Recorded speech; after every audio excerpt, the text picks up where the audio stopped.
Welcome, everyone. This is Pineleaf Niels, and you're listening to DDO Players News. And today we have a special edition where we'll be speaking with a guest from Turbine. But first, please welcome my co-host from Ravenloft, Draculetta. Hey, everybody. It's so weird to be out during the day. Ooh. Hope you have some good sun protection. I do. Thanks. All right. And tonight, our special guest is Cordovan from the DDO team in Turbine. Please, hey, thanks for having me. I've been on I may have an effort to be on just about every DDO podcast that's ever been created. So I think by checking you guys off the list, I can remain current. Oh, okay. Achievement unlocked then. Yeah. Achievement unlocked. Okay. So I take it you've been on DDO cast then. Just kidding. Yeah. For those who don't know, I am the community manager for Dungeons & Dragons Online. People often call me a dev, although I'm not technically a developer because I don't write code or what have you. But I'm the community manager for Dungeons & Dragons Online. I've been the community manager since this year, since January 1st. But prior to that, I was a community specialist, both for DDO and many of our other games. And prior to that, I actually was a DDO player and a podcaster myself. And I guess we can talk about that in just a little bit. What does a community manager do? Well, you'll most often run into me, say, on the DDO forums, Facebook, Twitter, Google+, Pinterest, whatever, Twitch. I have a leading role in basically producing all that content. I do a lot of writing for the website, say things like the DDO Chronicle. I'm the guy who tends to post up our launcher messaging, for example. And then also I work as a conduit between the community and the development team. So at a most basic level, perhaps almost too basic level, let's say the developers are working on a new content pack or a new raid, and they'll be like, well, what did people like about our last raid? What do people not like about the last raid? What do they want us to work on? And it's my job to they often have their own answers because they also pay attention. But it's my job to really have a database answer for them as well. Not just some of it's gathering opinions from the community, but also it's a matter of tracking metrics and things like that as well. So I try to get as informed an opinion as to sort of what people want, and then work with the development team to make sure that we do that. All right, then. How about we begin with your history in Dungeons & Dragons? I've been playing D&D since 1983, 1984, somewhere around then. All right. I was now I say playing D&D because I owned the rule books and the minis, and I liked playing D&D, but I was like 8 years old, right? So let's just say the complexities of the rule set did not exactly translate to our gaming table. But house rules, Yeah, it was not so much rules as kind of guidelines if we felt like that. But but at the same first time, edition or box? This would be first edition. I actually, now that I think, okay. So I started with the red box, the original red box, and then very quickly picked up the expert set. Not long after, and not long after that, I picked up the entire first edition rule set. I have a twin brother, and so which means one of us is an automatic player, one of us is a DM, and we could switch back and forth, right? So having a twin brother made it easier to get some gaming in, and so we used to play a lot of D&D first edition, second edition. I didn't play at the time it was out so much third edition. I was going to college then and sort of starting my career and all that. Although I had read the books and did play a little bit. And then with fourth edition, I started playing that again, and now I'm playing fifth edition. So I guess I've really been a part of D&D for just about as long as it's been around. Well, except for the 70s, I guess. Well, except for right, because if I remember correctly, I started around 78. Yeah, right. So maybe that's not an accurate statement. I've been there for more than half of its life. I guess we could say that. All right. What about video games for D&D? Oh yeah, I've played lots of D&D video games too. I mean, this isn't exactly a D&D game, but some of my first early computer gaming experiences were on the Apple II E back in the 80s. So I played things like Wizardry, Adventure, Akalabeth, things like that really were informed very heavily by D&D at the time. And continued to play. I've played most of the D&D games. So I've at least tried many of them out. All right, then. Then let's get into DDO. I presume you got into that because it was a D&D game? Yeah, I did. It was actually my first MMO that I spent a significant amount of time with. This would be back in 2006. My twin brother and a couple of my friends, we were often like to game online together. You know, we were separated by distance, having, say, gone off to careers and all that sort of thing. And so we like to get together as a group and play online multiplayer games. And one of us suggested, hey, let's check out DDO because it, is kind of similar to playing, pen and paper with a group. At least, hits some of those same things. And but none of us had really taken the plunge into playing an MMO before, so we were a little hesitant to get started. Do I really want to pay $15 a month or whatever, that was back in the day. And so it took a few months. So we started playing in June of 2006. The game came out in late February of 2006, so about 3-4 months after the game launched. And I've been playing ever since. All right. Actually, that seems to be about the same delay between the launch of Lotro and the time when I got into that game. So. Yeah. Well, it's just one of those things, especially at the time when many of us had grown up with, you go to the store, you buy the disc, you put it in your computer, and you're done. Exactly. So the idea of, say, subscription fees and all that was certainly not new to the industry by any means, but new to us as participants. And so it took a little while to break down some of those internal walls, so to speak, and give it a try. But once we did, we were hooked, and we just played a lot. We just pretty much made it our game for really years. Eventually people have moved off into other games and all that. I eventually got hired by Turbine here, but I've been playing DDO continuously since 2006. All right then. So how did you start a podcast? Really, it came down to me sitting at the kitchen table one day. I had an iPod, and rather than listen to a lot of music, I have a lot of music, and I do love a lot of music, but I was really listening to a lot of podcasts. I had a fairly long commute, and I find that podcasts are just great for commutes.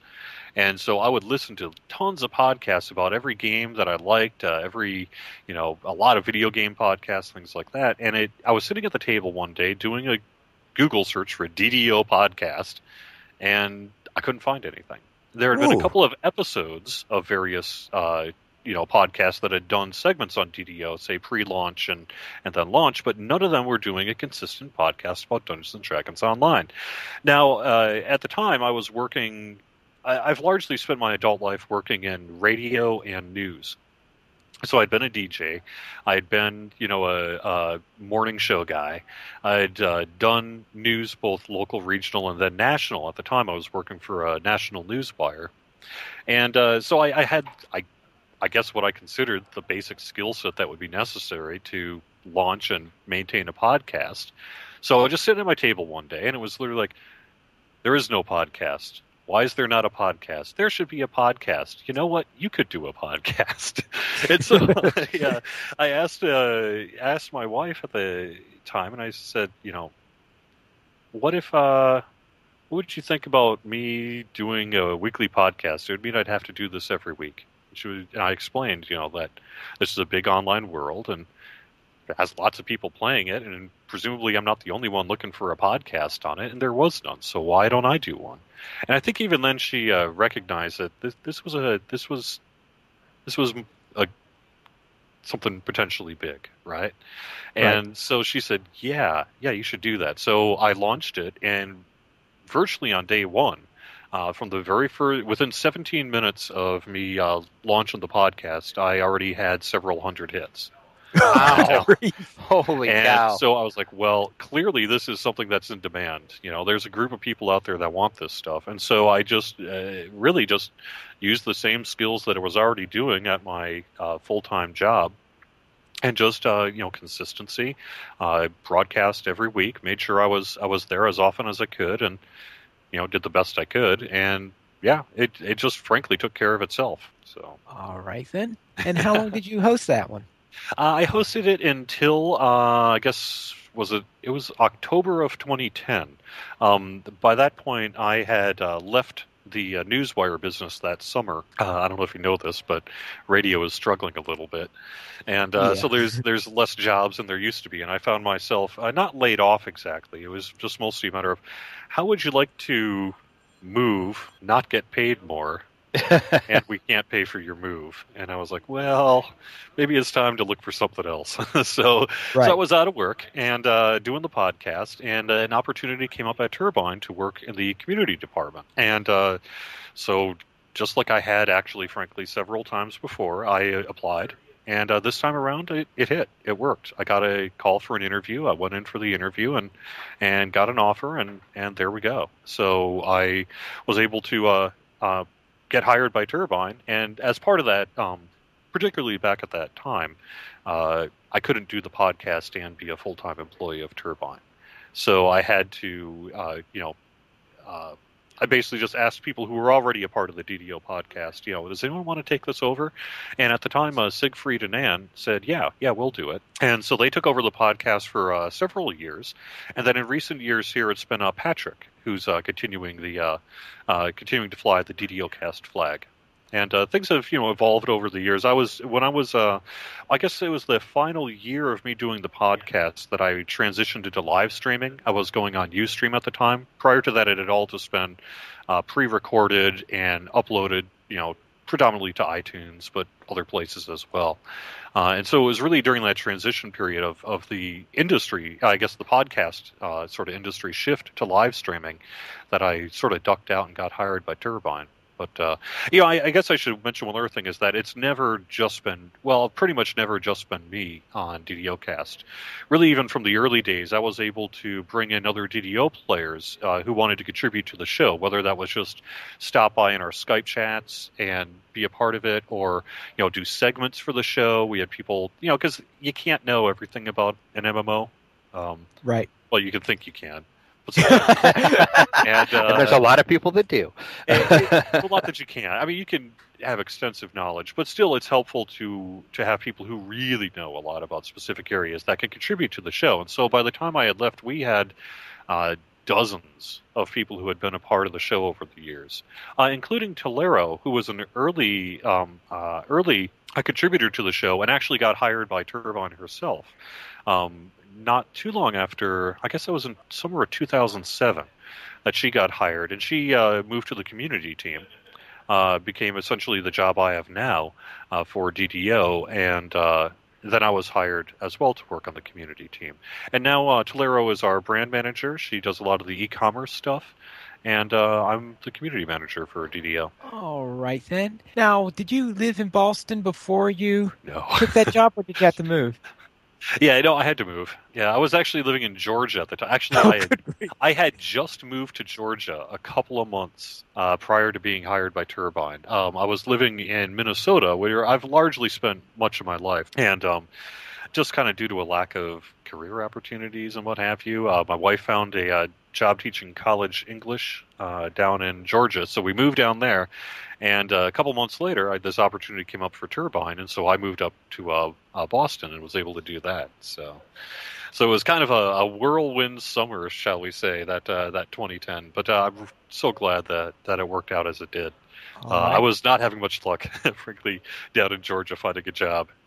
So it's like, can't find a job? Here, how would you like your dream job? Yes.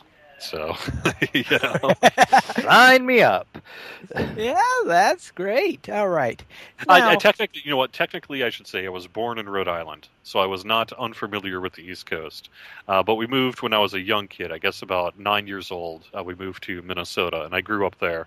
And then my professional life was largely in the Midwest. So I worked in Minnesota, Wisconsin, Iowa, Indiana, and all that. So I have been around a little bit, but this was my first time living in Boston. yeah, in my case, I have never well, okay, my mother claims that there might have been a short time where we might have lived in Indiana, but outside of that, within my memory, I have never lived west of the Appalachians.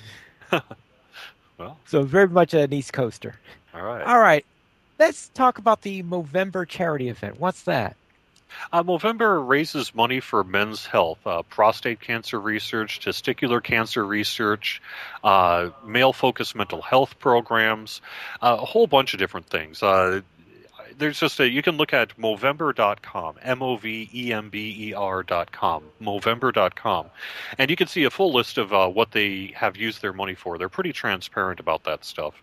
And so every year, at its core, the start of November, you shave your face, and then throughout the month of November, you grow a mustache only. No mustache and beard or any of that nonsense. Just a mustache. And the idea is you're raising awareness for men's health. People also take donations that help fund these programs, right? And so every month during November's gone on for, 5, 6, 7 years? Maybe something like that. And so last year I actually started doing it with the DDO community. And we did quite well. We raised about $2,500 for Movember, and this year we're doing it again. I've lowered my goal a little bit. We don't have as many members of Team Turbine this year that are taking part, so I lowered it down to $1,000, and we're getting close to that. Team Turbine just hit 1,000, and I myself am a little over 700. So Got a little bit of time left, so if anyone is interested in donating, I'd love to get your donation. You can go to mobro.co/Jerry Snook, mobro.co/JerrySnook. We also have a link on the DDO forums and all that if you want to find all that stuff. And if you are a DDO player as well and make a donation, even a small donation like, say, $5, you'll be eligible to get some incentives that I've put together. Things like turbine point codes. I'm giving out some forum titles. Frankly, if you donate enough, I'll just join your group some day or night, whatever works best for you, and run whatever you want. So also giving out some Winter Wolf Pup codes that I have the ability to give out. So various things like that if you do want to donate. So, and that's through November. I guess I'll probably take donations through December 1st and then call it done. And we'll be sure to link that in the show notes as well too, so everybody can see your link and go and donate. Yeah, I would appreciate that. Yeah. The Autumn is really busy with charities for you. I presume you're also involved with Extra Life back in October? I myself this year did not do Extra Life. In the past years, I've done it, and so have other folks with Turbine. Right. Certainly on the Lotro side, Sapience, who probably most Lotro players know, is heavily involved with Extra Life. So much so that he actually works for them now. Yes.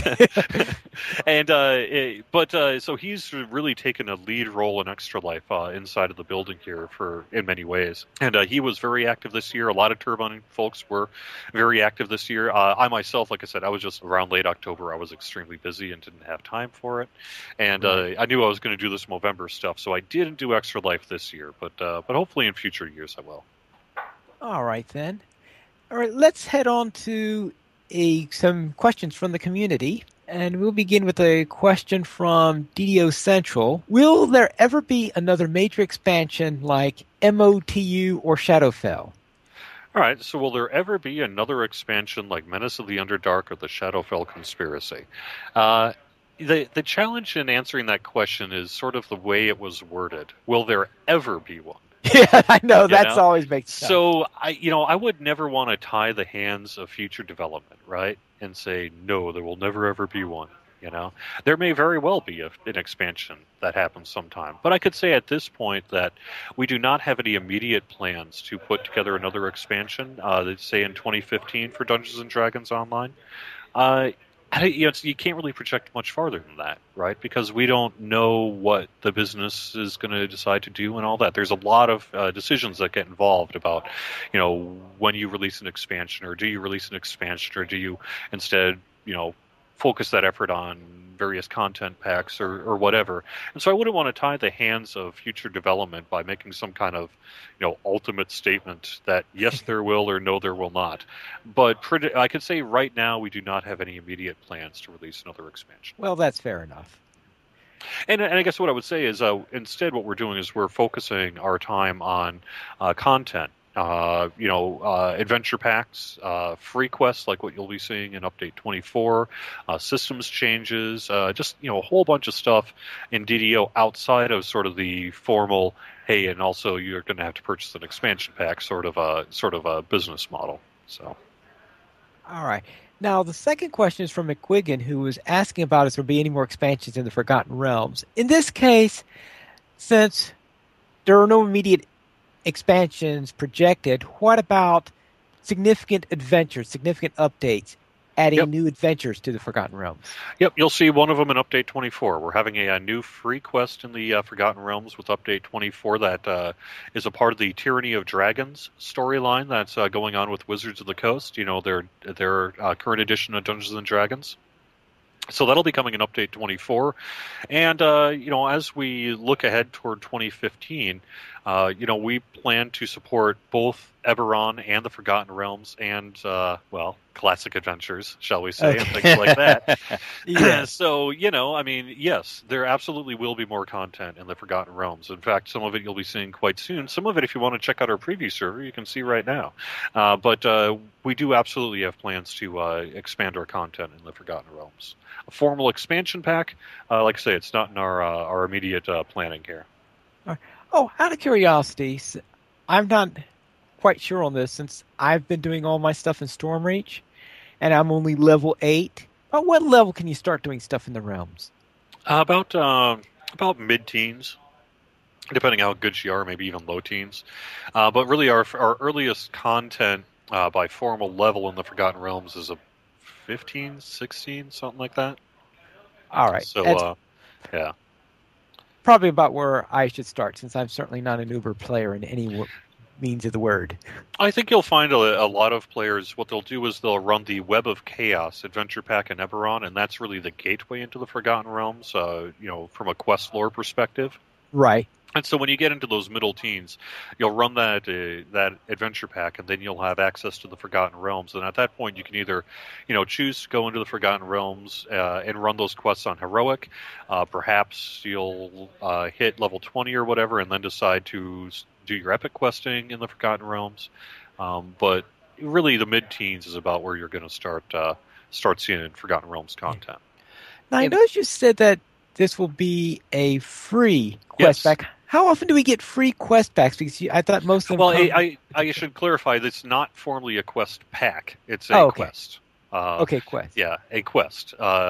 We do have an adventure pack. The reason I want to clarify that is we do have an adventure pack coming in Update 24, and that is not free to everyone. It's free to VIPs, and it's available for purchase in the DDO store.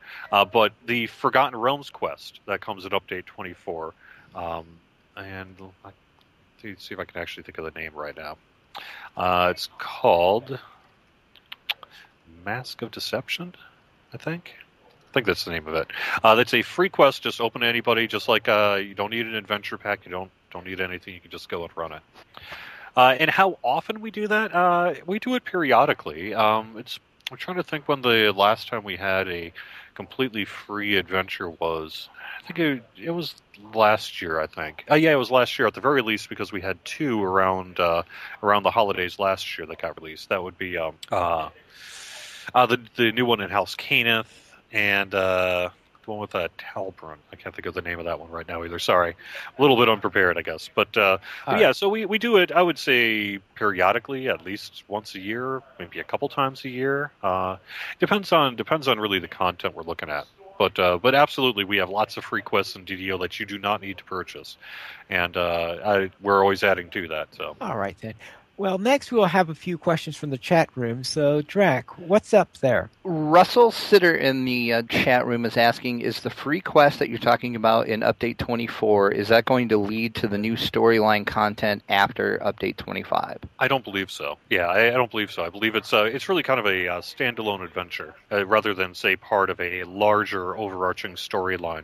I mean, it is part of a larger overarching storyline in that it's part of the Tyranny of Dragons storyline, and we also have our 2 raids from earlier this year, Temple of the Deathworm. The Stormhorn stuff is, or not Stormhorns, but gosh, my brain is not working. Sorry, I need to call up my lore. But yeah, so it does continue, frankly, the Tyranny of Dragons stuff, which we had in the early this past year, the same pack that came out with Haunted Halls. I don't know why the name of that place is just Thunder Peaks. There we go. Thunder Peaks. Both of those also were Tyranny of Dragons.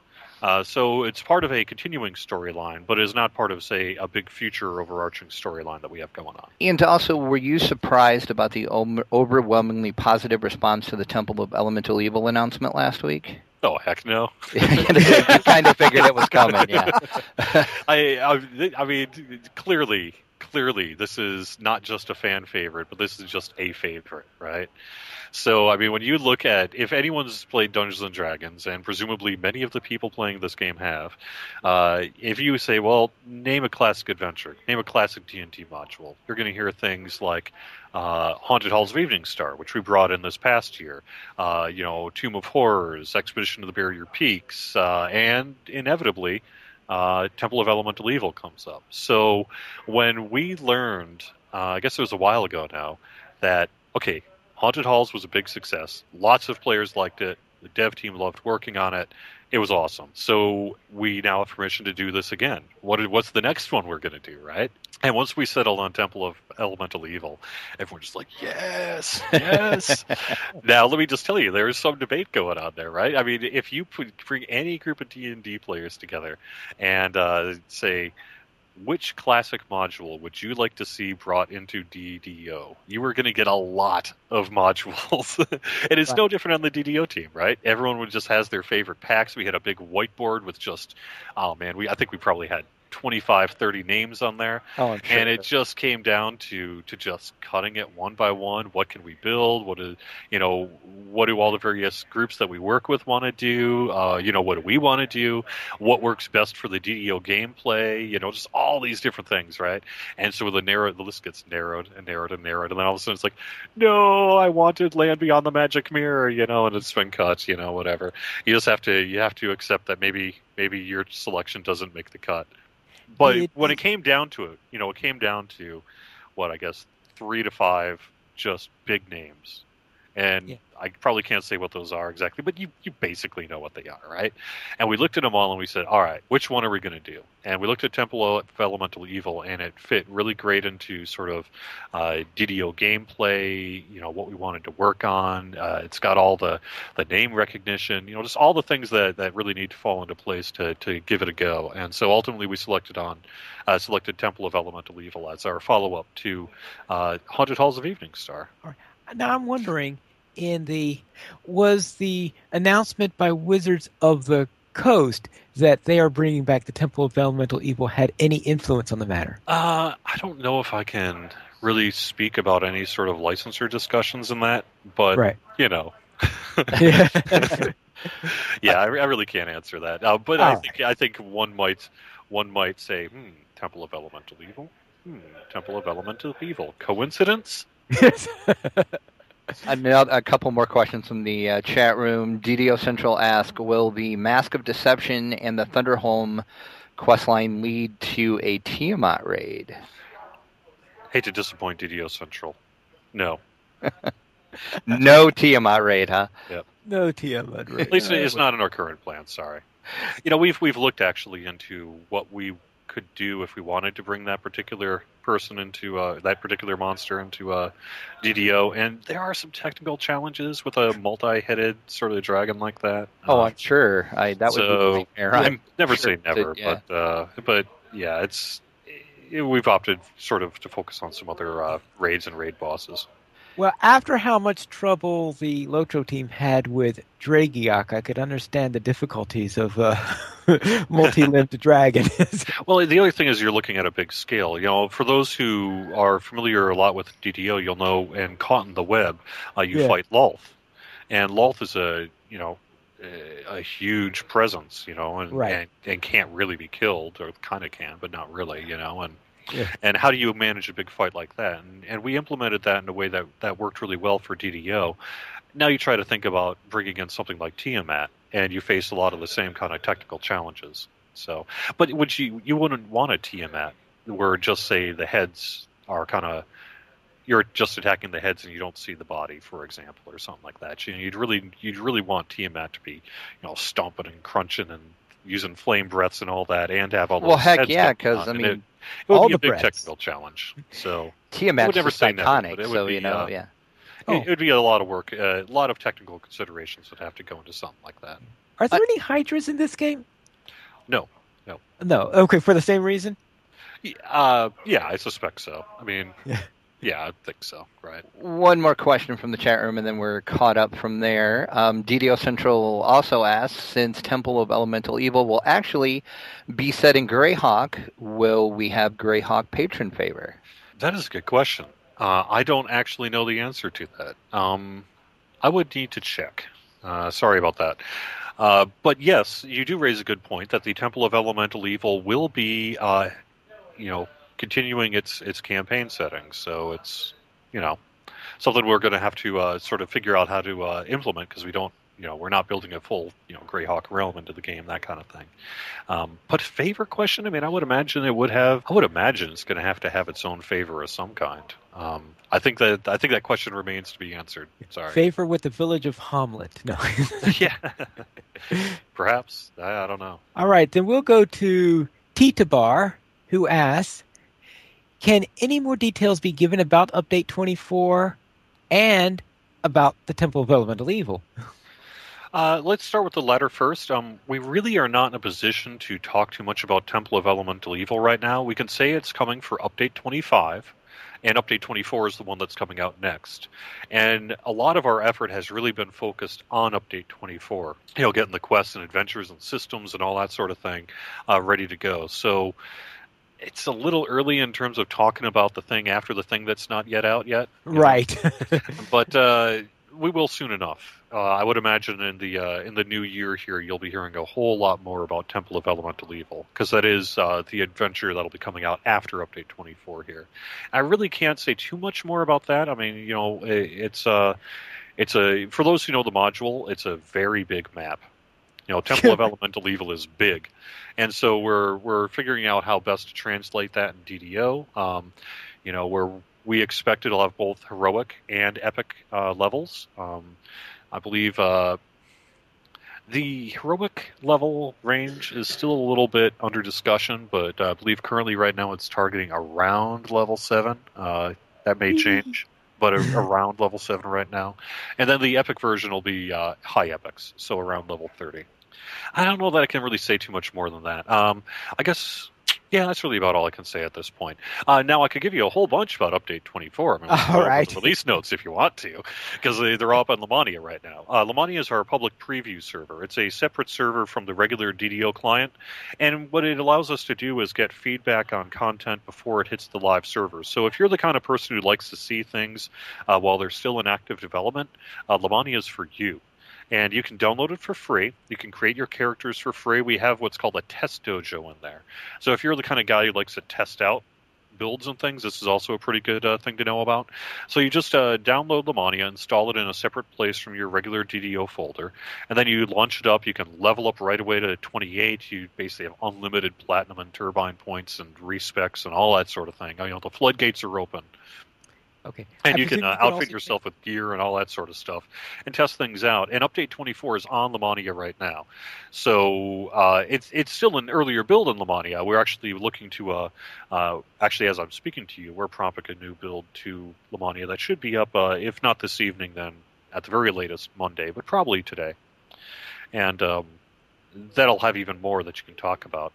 So Update 24 in particular, it's got the new adventure pack that continues the Zoriat storyline for those who like Delirium, Cute Delirium, Reign of Madness, that kind of thing. This pack will be for you. It has Terminal Delirium along with 2 other quests in the Zoriat storyline. The Lord of Stone, Lord of Eyes is back. We have the new free quest, like I talked about, in the Forgotten Realms that is connected to the Tyranny of Dragons storyline. We're bringing out weapon glamoring and weapon auras. The Mirror of Glamoring can now be used to make weapons. This had an earlier preview on Lamania, but it's ready to go with Update 24 here. So you'll be able to essentially carry a dagger that you like because of the stats, but you really want it to look like something else. You can now do that. And it's a purchase in the DDO store, and it's as easy as just dropping the item you want to make a cosmetic out of and clicking a button. It doesn't destroy your item. It creates a copy that's a special cosmetic copy, and you just slot it on your character, and then you achieve the look of that weapon. Now, auras are something completely new, and that is when you make that weapon, that glamored weapon, it's going to have, I guess, technical term is the particle effects of whatever it is that the base item has, right? So let's say you've got I don't know, what do you think is a good iconic item that we could talk about? Good iconic weapon.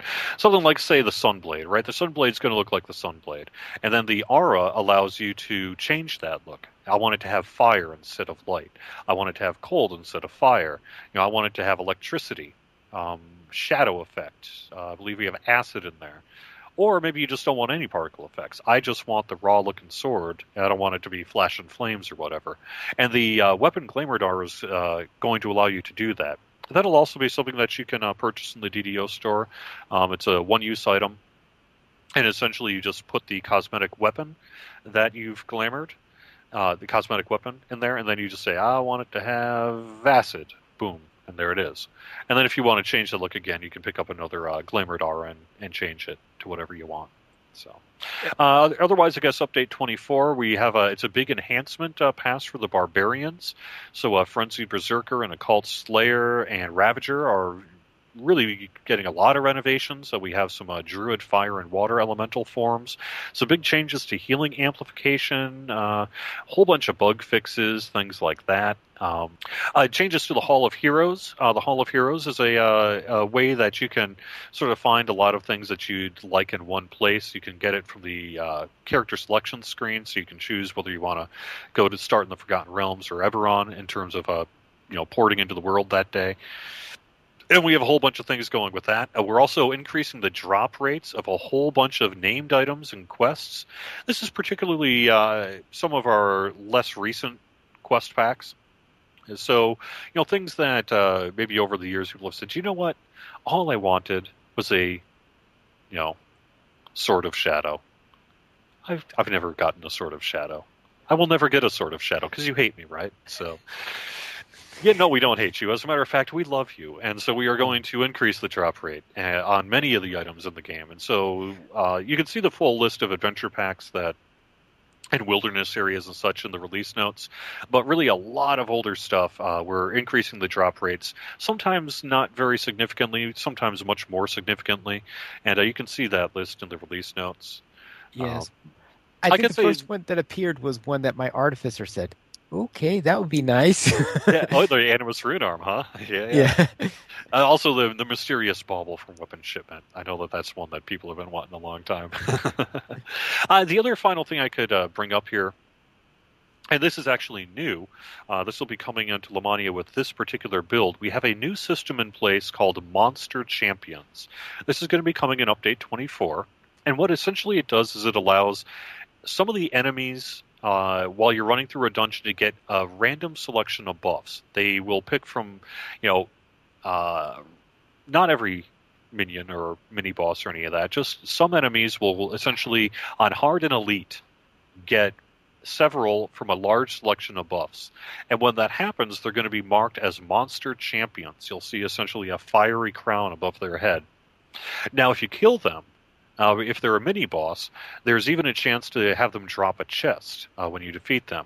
Monster Champions, they don't appear in raids, and it's only on hard and elite difficulties. But it's really a way to add some variety to questing, for those who perhaps like to run the same quest multiple times. This will add some variety to your experience. And additionally, it also is a way to address some of the feedback we've received in recent months that perhaps some of our class changes and other changes we've done have frankly made the game a little bit easier than it used to be. And so this is a way to both increase the difficulty for some of those folks and add a lot of variety to our content. And that's brand new. I don't know if I've ever mentioned that to you guys, to anyone before, but you'll see it on Lamania when this build gets propped, perhaps in a couple hours. All right, then. We do have another question from the chat room. Will the new festival event be focused on bashing undead, a revamped Maybar maybe, or a different sort of festival? A different sort of festival. We're going to be... The goal is to get the new festival event a preview on Lamania next week sometime. Stay tuned for the exact times and hours of that and all that sort of thing. But it will not be focused on bashing undead. Let me try to see what I can say. I've already accidentally let slip the words Mimic Festival on the live stream, so perhaps I could say the words Mimic Festival, even if I'm not technically supposed to say the words Mimic Festival yet. So we're going to run into mimics. No. Yes, right. Yeah. No, so there we go. So it is going to be, focused on, we've said it's focused on looting chests. And it is going to be a festival that surrounds, the Mimic and that kind of thing. There's some really interesting particulars to it, though, that I really don't want to spoil. I want to wait till we at least give it that preview on Lamania so that, people can check it out and I sort of get a first impression of it on Lamania. And this will be something that's going to be coming to DDO in 2015. Some of the tech, that runs it's actually coming in update 24, but it won't be turning on as a festival on the live servers until 2015. Probably after Resia and Midwinter, do their regular cycle. So right.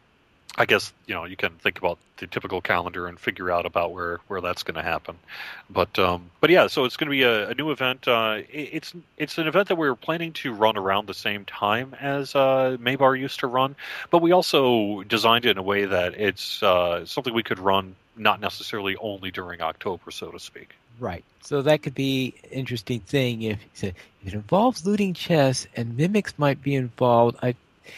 It might make my recommendation to loot all the chests be a little bit dangerous. Yeah, exactly right. All right. You got it figured out. So, some of it figured out. So. All right, Drac, did you have a couple of questions of your own? Yeah, I want to know, how closely do you guys work with Wizards of the Coast? Quite closely. I personally, I'm not sitting in phone calls with them so much, but we have people who do. They're a really important partner of ours, and so we have a lot of phone calls, a lot of emails, a lot of discussions, things like that. So I'd say we work pretty closely with them. I don't know that I can really get into too much more detail right. than that. Is there anything in particular, I guess, that they're alluding to? No, I just kind of, I just kind of wanted to know, do you, if you want to add something, do you have to get permission from them to add it, or can you just go ahead and add it to the game without talking to them? No, in the same way that sort of we need sign off on a lot of things that happen with all of our licensors. That happens with Wizards as well. So, right. Okay. Yeah. That's kind of what I thought. It's not like they're in there saying, you should have this guy say this. It doesn't quite get that granular, but certainly at least on the big picture and the big features and sort of the big content. What are we going to be releasing? All that sort of things. Sure. Right. That stuff gets bounced off all of our licensors. Yeah, are you allowed to do Temple of Elemental Evil? Right. Yeah. And I'm just going to throw this out here. I know you're probably not going to answer this, but is there any hints on what's coming up for the Black Friday Cyber Monday sale? Unfortunately, I can't tell you. I tried. There's two reasons I can't tell you. One, I don't want to spoil our promotional efforts that are going to be taking place next week.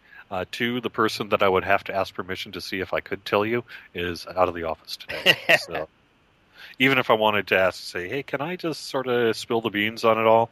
That person's not actually around to ask. So sorry. I tried. Yeah, you'll find out soon enough, though. Next week you'll find out all sorts about that. Certainly. I'm sure Black Friday we will. Yeah. Well, no, even before that, I think certainly our plans are to roll out much of our sort of holiday bonuses and events and things like that on that Wednesday. So certainly by Wednesday you'll know, and perhaps even earlier than that. Okay. And since you're going back to the Temple of Elemental Evil, is there any maybe ideas floating around to do some other of the older mods, like maybe Ravenloft, maybe? Yeah, like I said, there was a large whiteboard full of names. So I can't, if I wanted to, I could say yes, and it'll be this one. And the only reason I will say that is because that's the one I personally want. So if I make everyone commit to it now without asking them, then they have to do it, right? So, I can just imagine what the discussions in that meeting were, though, because there are so many classic mods. It wasn't a meeting; it was a week. Oh, I'm sure it was. I can't even imagine how you would. Either you spent an entire scrum trying to figure out which one to do. Right. It was really just a lot of email chains and conversations, and then people would get together, and then things would maybe it's like, well, okay, not this. All right. Yes, I know, Jerry, that you really, really like the Pharaoh pack, the Desert of Desolation, but we're not doing that. Sorry, et cetera, et cetera. And it just sort of gets narrowed down and narrowed down that way. So, are we? To answer your question, though, will we be doing other classic adventures? I would say it's highly likely that we will. Will a specific adventure that you want to see be the one that's next? Depends what you want to see and what we end up with. But Stay certainly, tuned. particularly Haunted Halls was a big success for us, and there's no secret about that. Because why not, right? Who doesn't want to play this classic stuff? And presumably, if Temple of Elemental Evil sees a lot of success in the community, and we really enjoy doing it and all that, which certainly seems to be the case right now, then of course we're going to keep doing it. Here's the big secret of video game development: give people things they like to do, and try not to do the things they hate. I know. I'm dropping the big bombs around the end. I know. You're not always successful in that, but you try. Yeah, we do our best, right? So, as long as it's successful and people want to see more of that sort of thing, and I'm going to assume at this point that they do, then yeah, certainly we'll have more of that in the future. All right, then.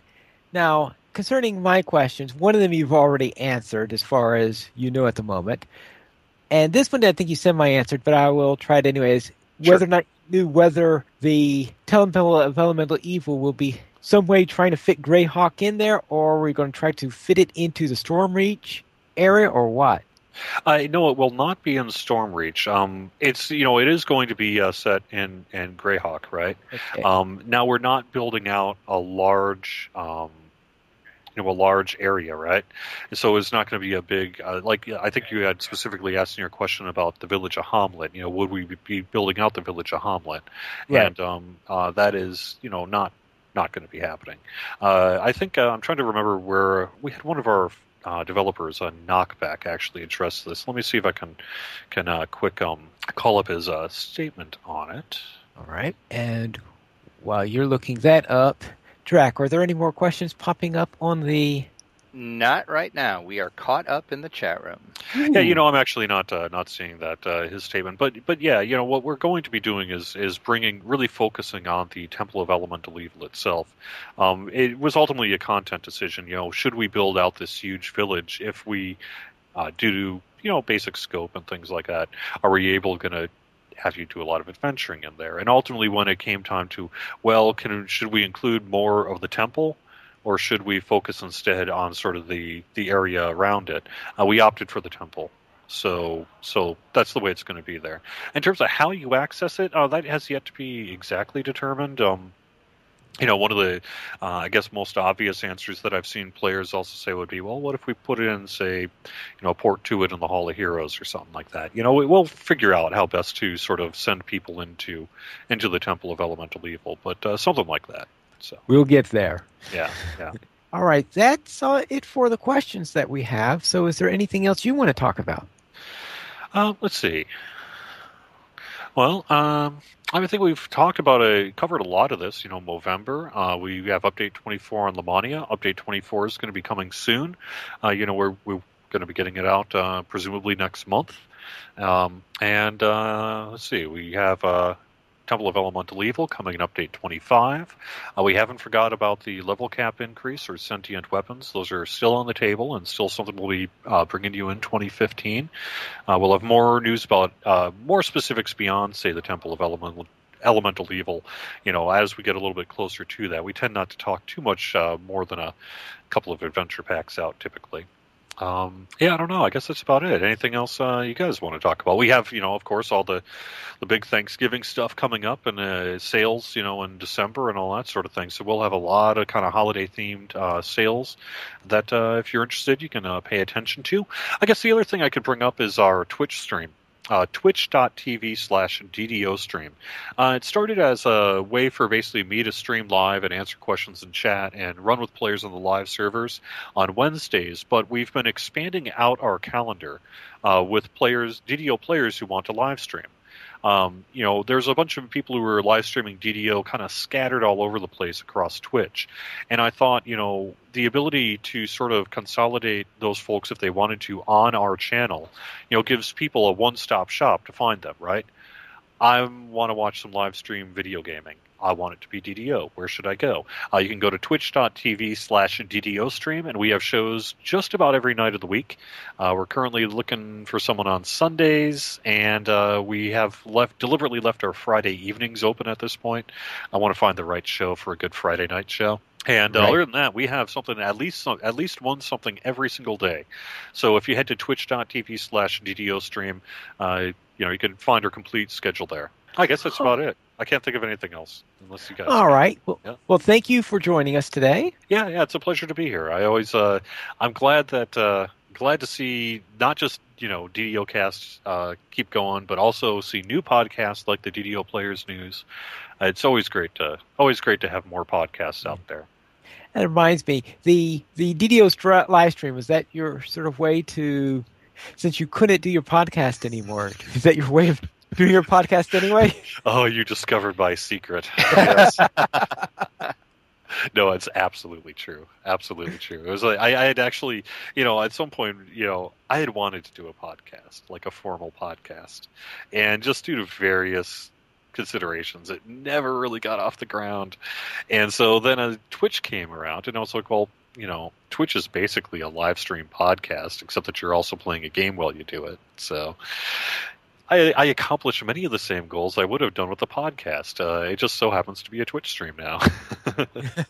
So, the final piece is I need to have callers, and I could do that probably with Google Voice or something. So. But yes, absolutely, it was absolutely meant to be that. And I'm on YouTube as well. I do these community video updates, which, if you're a really heavy follower of DDO, it tends to not necessarily be a lot of new information to you. But if you're a more casual DDO player and just want to see a couple minutes, hey, what's going on?